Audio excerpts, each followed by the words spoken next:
أعوذ بالله من الشيطان الرجيم بسم الله الرحمن الرحيم.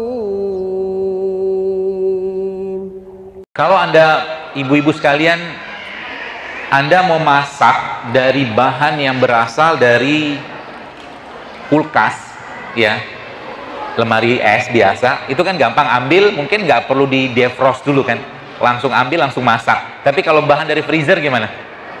Harus defrost dulu kan? Ya, maka sebenarnya nih, kalau secara realnya makanan-makanan yang frozen itu kemudian langsung dimasak nggak bagus. Dan ibu-ibu sudah tahu kan caranya kan, biasa dikeluarin semalaman, nanti besok baru dimasak. Kalau langsung dia dimasak nggak bagus, karena akan terjadi perubahan molekul di situ. Dari dingin ke panas pasti berubah molekulnya. Itu yang pertama. Lalu yang kedua apa? Kalau kita, tadi bahasan saya adalah kita mengambil makanan, Anda mengambil makanan dari kulkas, dari lemari es, dan dari freezer tadi, maka lebih butuh waktu lama, ya, lebih butuh waktu lama makanan yang ada di freezer tadi untuk diolah menjadi makanan. Konsep ini bisa Anda pakai, ya, dalam rangka merontokkan lemak-lemak yang membandel. Tahu maksudnya? Contohnya begini. Misalkan nih Anda hari ini berpuasa. Hari ini kebetulan saya nggak berpuasa, ya. Hari ini Anda berpuasa. Tadi pagi katakanlah sahur, ya, sahur yang cukup segala macam, dan subhanallah kemudian nanti sore kan berbuka tuh. Katakanlah tadi pagi Anda berbukanya atau mungkin sahurnya pada jam 4 atau jam 4-an something lah, atau jam 4 kurang seperempat. Sebelum jam 4 misalkan. Kemudian nanti berbukanya pada jam setengah 6. Kan total kurang lebih sekitar 13 jaman. Ya, 13 jam itu Bu sekalian, maka dia baru memasuki fasted state namanya. Fasted state itu fase atau kondisi berpuasa. Artinya kalau Anda sekarang, kalau bahasa saya gitu kan, dan ada buku yang saya baca itu, seorang dokter itu, kalau Anda mau masuk ke ada satu fase lagi di atas itu, maka Anda perlu naikin waktunya. Dengan cara apa? Bukanya tetap pakai buka biasa, nanti mungkin air putih boleh, atau mungkin kurma sesuai dengan sunnah Nabi, tapi habis itu Anda tidak makan lagi. Sampai berapa jam? Sampai kalau dalam itu yang ditulis itu 4 jam. Kemudian. Berarti total sekitar 16 jam. Di 16 jam maka apa yang terjadi? Tubuh sudah mulai berubah fasenya lagi. Ya. Mulai ngedefrost lemak-lemak tadi. Kemudian apa? Kalau naikin lagi tambah 2 jam lagi, 18 jam, itu lebih bagus lagi, ya. Tapi ini tidak berlaku bagi orang-orang yang kurus, ya. Ya. Hanya berlaku bagi para penyampah yang lemaknya bertebaran di mana-mana, ya, dan banyak keluhan di badannya, ya. Jadi kenapa banyak sekarang wanita mengalami gangguan reproduksi? Anda tahu kenapa? Karena banyak tumpukan lemak yang mengganggu metabolisme hormonnya dia.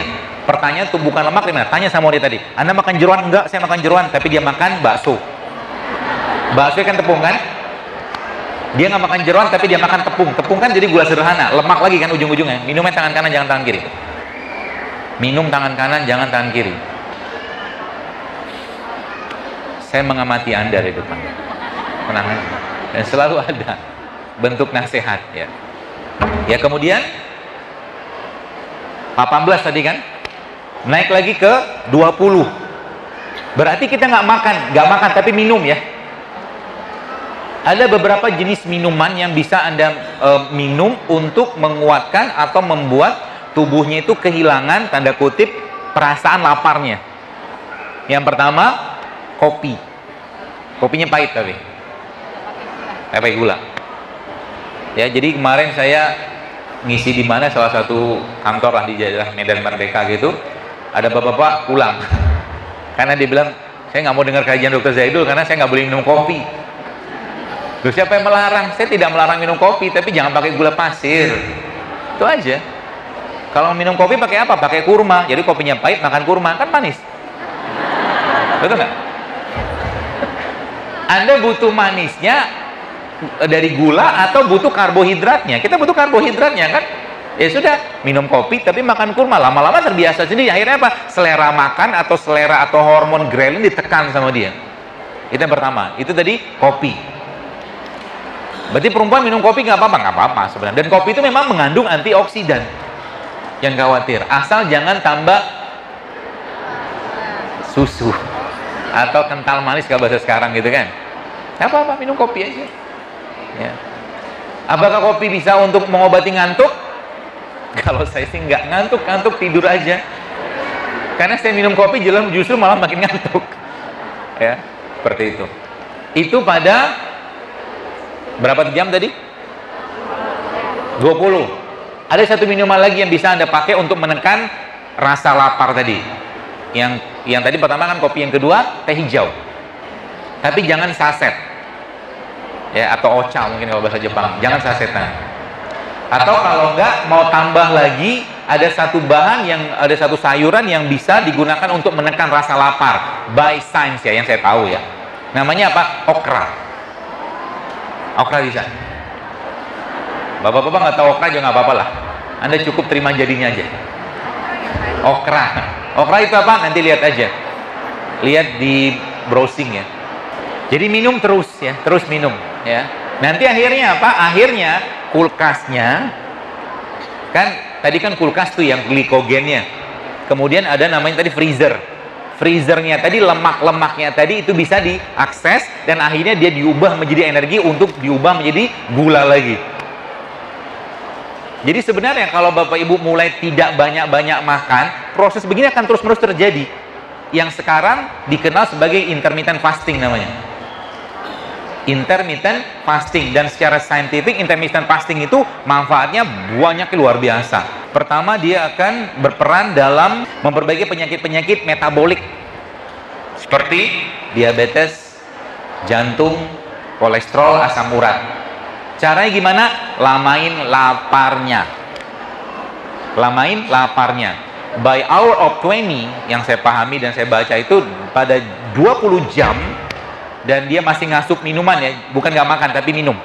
Maka apa yang terjadi? Tubuhnya di situ disebutkan berubah menjadi fat burning machine.